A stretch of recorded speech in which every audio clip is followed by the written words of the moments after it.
Have you ever wondered, according to Buddhism, is making a lot of money a bad thing? Some people think that being rich means being greedy. On the other hand, some people think, only with money can we help others. So what does Buddhism say about money? Is getting rich against the path of cultivation? Today, let's clarify this together. Part 1. Buddhism does not deny the value of money. Many people believe that Buddhism teaches us to reject wealth, to live without money, or that being rich is somehow unspiritual. But this is a misunderstanding. In truth, the Buddha never condemned money. He never said that being wealthy was inherently wrong. Instead, he emphasized that money is neutral. It is neither good nor evil. Its moral value lies entirely in how it is obtained and how it is used. In the Pali Canon, the earliest collection of the Buddha's teachings, there are many moments where the Buddha speaks directly to laypeople or householders. These are people like you and me, those who live in the world, work jobs, raise families, and deal with everyday financial responsibilities. To these people, the Buddha did not say, "Give up everything and become a monk." He said, "Live mindfully, work honestly, and use your resources wisely." He encouraged householders to earn money through right livelihood, to manage their finances responsibly, to save for the future, and to practice generosity. One powerful teaching comes from the Sigalovada Sutta, often called the layperson's code of discipline. In it, the Buddha outlines how a householder should divide their income into 4 parts. 1. One part for daily needs and expenses. 2. One part to reinvest in their work or business. 3. One part to save for the future or emergencies. 4. And one part for giving, helping those in need or supporting spiritual practice. This is a profound teaching. It shows us that the Buddha acknowledged the reality of material life. He understood that food, shelter, clothing, education, and health all require money. He did not ignore this. Instead, he gave clear guidance on how to live ethically and mindfully in a world where money exists. Moreover, many of the Buddha's own supporters were wealthy individuals, kings, merchants, and landowners, who used their wealth to support the Sangha, the monastic community, and to help others. They were not criticized for being rich. They were respected for how they used their wealth, with compassion, generosity, and wisdom. So the real issue isn't money itself, it's attachment to money. If you are obsessed with wealth, if it becomes your identity or your measure of self-worth, then suffering will follow. But if you see money as a tool, a means to create comfort, security, and to help others, then it can be used as a force for good. Buddhism teaches us to be aware, to be awake. That awareness must also apply to our relationship with money. Are we using it mindfully? Or are we letting it control our choices and cloud our hearts? In short, the Buddha never said money was evil. He only warned us not to let money own us. When approached with mindfulness, ethical conduct, and compassion, money can become a blessing, not just for ourselves, but for the world around us. Part 2. True wealth must align with right livelihood. When we talk about wealth from a Buddhist perspective, it's not just about how much we have, it's about how we obtain it. This brings us to a core teaching in the Noble Eightfold Path, right livelihood, or Chan Niep in Vietnamese. Right livelihood means earning a living in a way that does not cause harm to ourselves, to others, or to the world. It's about making money with integrity, kindness, and mindfulness. So what does this mean in practice? Let's start with what the Buddha explicitly taught. In the Anguttara Nikaya, the Buddha clearly outlined 5 types of trades that a layperson should avoid. He said that a person practicing right livelihood should not engage in 1.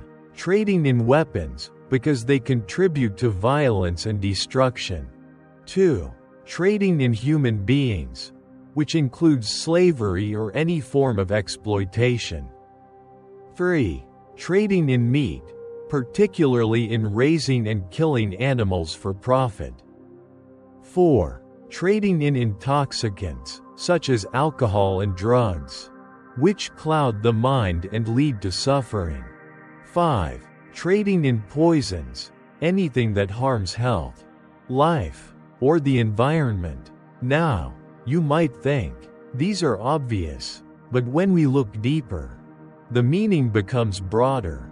Any business or job that thrives on causing suffering through deceit, exploitation, environmental harm, or spiritual degradation is outside the path of right livelihood.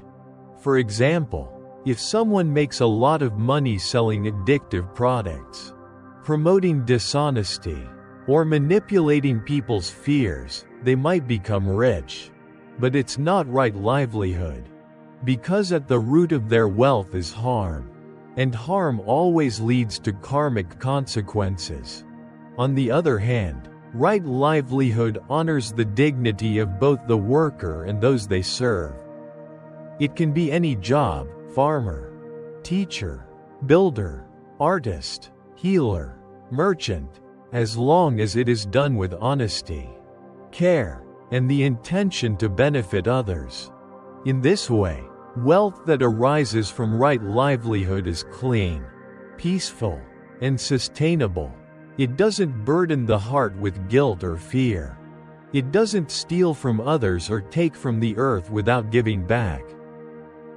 Right livelihood also includes how we behave while earning money.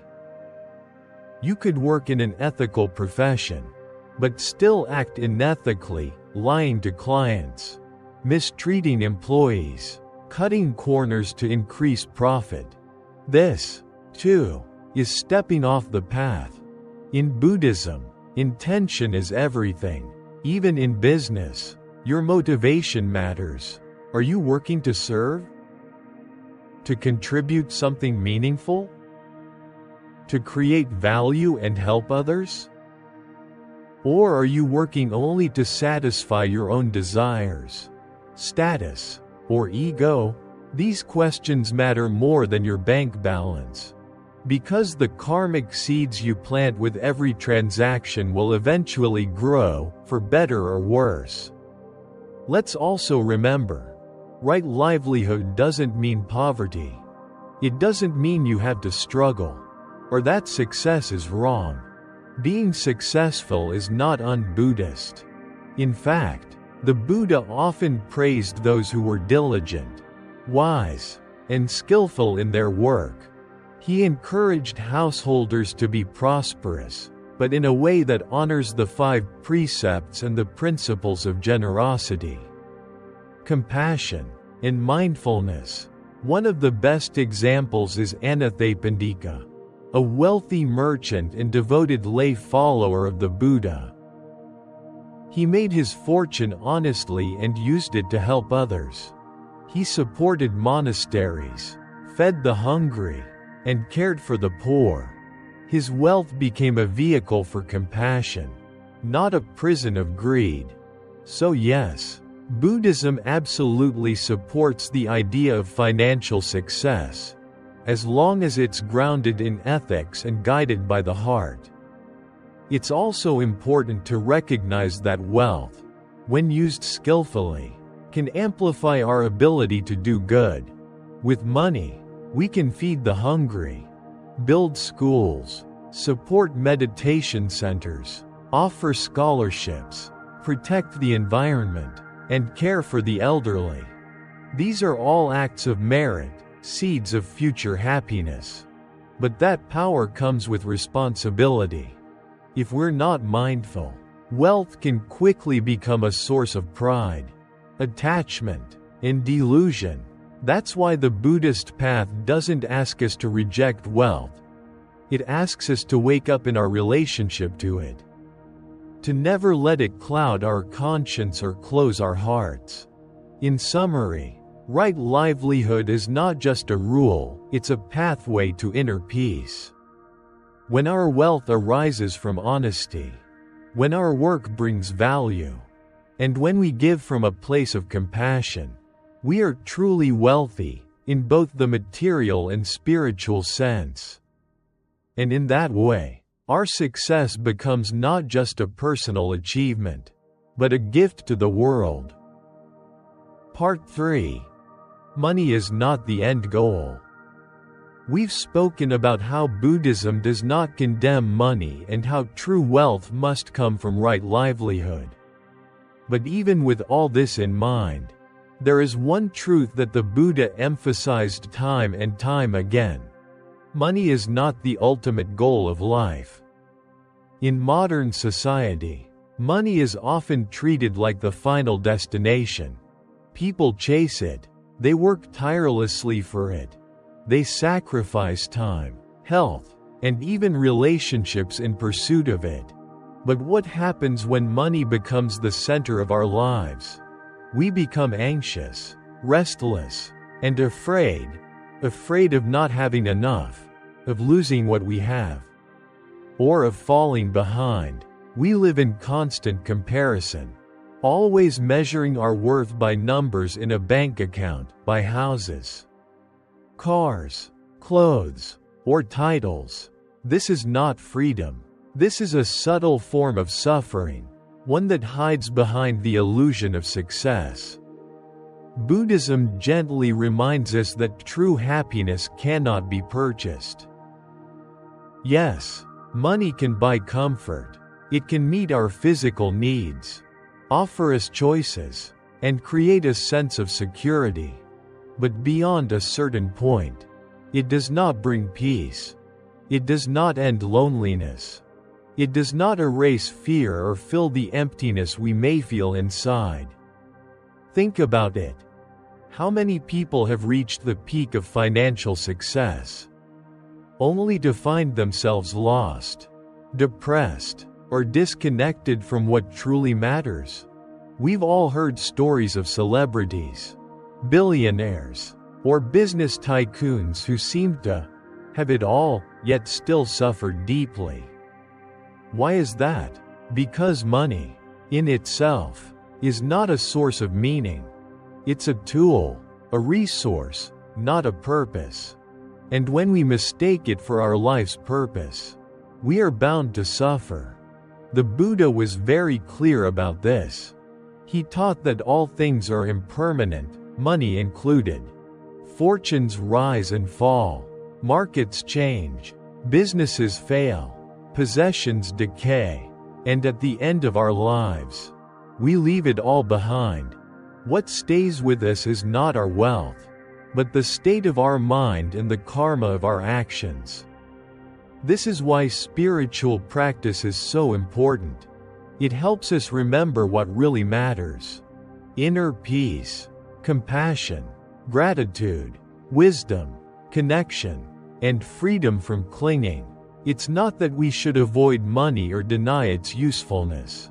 Rather, we should see it clearly and keep it in its proper place.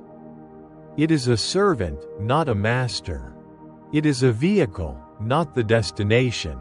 As the Buddha once said, contentment is the greatest wealth. When we know how to be content with enough, when we learn to find joy in simplicity, and when our hearts are free from endless wanting, then we are truly rich. This is not about becoming a monk or living in poverty. It's about recognizing the limits of material wealth and the infinite value of spiritual wealth. You can live in a beautiful home, run a successful business, or travel the world, and still be deeply rooted in peace, if you understand that none of these things define you. They are temporary blessings, not your true identity. One way to stay grounded is to regularly ask yourself, am I using money, or is money using me? Do I own my possessions, or do they own me? Does my pursuit of wealth come from fear or from wisdom? These questions are not meant to judge, but to awaken, because the goal is not to give up money, it's to give up attachment to money. When we are no longer ruled by fear of loss or greed for more, we begin to live with real freedom. We begin to appreciate what we already have. We begin to give more generously, love more openly, and live more mindfully. This is what Buddhism teaches us. Don't make money your master. Make mindfulness your foundation. Make compassion your wealth. Make peace your treasure. Because in the end, the richest person is not the one with the most, but the one who needs the least and gives the most. If you carry this wisdom with you, then no matter how much or how little you have, your life will be full of clarity, full of purpose, full of joy that no amount of money can ever buy. Part 4. Spiritual wealth is lasting wealth. After understanding that money is not the final goal, we naturally begin to ask, if not money, then what should we be cultivating? What kind of wealth truly lasts? What kind of richness can follow us beyond this life? The Buddha's answer is clear and profound. Spiritual wealth, the kind of wealth that no thief can steal, no fire can burn, no storm can wash away. We're talking about the wealth of the heart and mind, kindness, compassion, mindfulness, wisdom, and inner freedom. This is the type of wealth that grows the more we give it away. It doesn't depend on external circumstances. It isn't shaken by economic downturns, aging, or death. In fact, the more we invest in spiritual values, the more peace and happiness we create, not just for ourselves, but for everyone around us. Let's consider what spiritual wealth really looks like in daily life. A person who is spiritually rich wakes up with gratitude. They greet the world not with complaints, but with appreciation. They are not obsessed with having more, but with being more present, more loving, more understanding. They may or may not have much in the way of material possessions, but they carry something more precious, a calm mind and an open heart. Spiritual wealth expresses itself in generosity, not just giving money, but giving time, giving attention, giving forgiveness. It shows up in patience during conflict, in listening deeply when someone is in pain, in choosing understanding over judgment, and perhaps most importantly, spiritual wealth includes the ability to let go, to release attachments, resentments, and the endless chasing after things that never satisfy us fully. The Buddha taught that our greatest suffering comes from clinging to things, people, ideas, and identities. But when we develop spiritual wisdom, we learn how to loosen our grip. We begin to see that everything is impermanent. And in that realization, we discover freedom. This freedom is not about escaping the world. It's about living in the world without being trapped by it. It's about being fully engaged in life, working, parenting, building, creating, while staying connected to something deeper than success or failure. This is what the Buddha meant when he spoke of the path to liberation. He wasn't pointing to a place on a map. He was pointing to a way of being, a life rooted in understanding, peace, and compassion. Now, that doesn't mean we have to give up our jobs, our homes, or our goals, but it does mean we need to shift what we value most. We begin to ask, am I cultivating peace within myself? Am I growing in kindness and patience each day? Am I using my time to connect with what truly matters? These questions don't require any money to answer. They require only awareness and a sincere heart. Let me share a simple but powerful metaphor. Imagine your life is like a garden.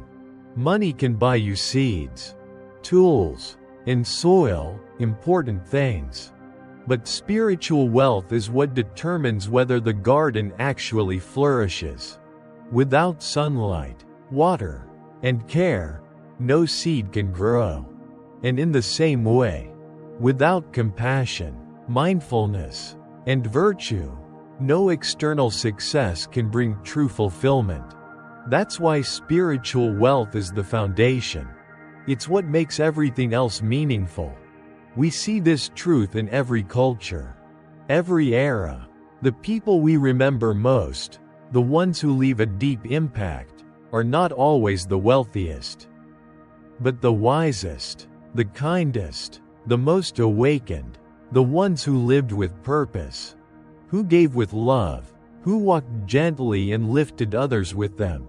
In Buddhist tradition, such a person is called a spiritual noble, someone who is rich in the heart, not just in the hand.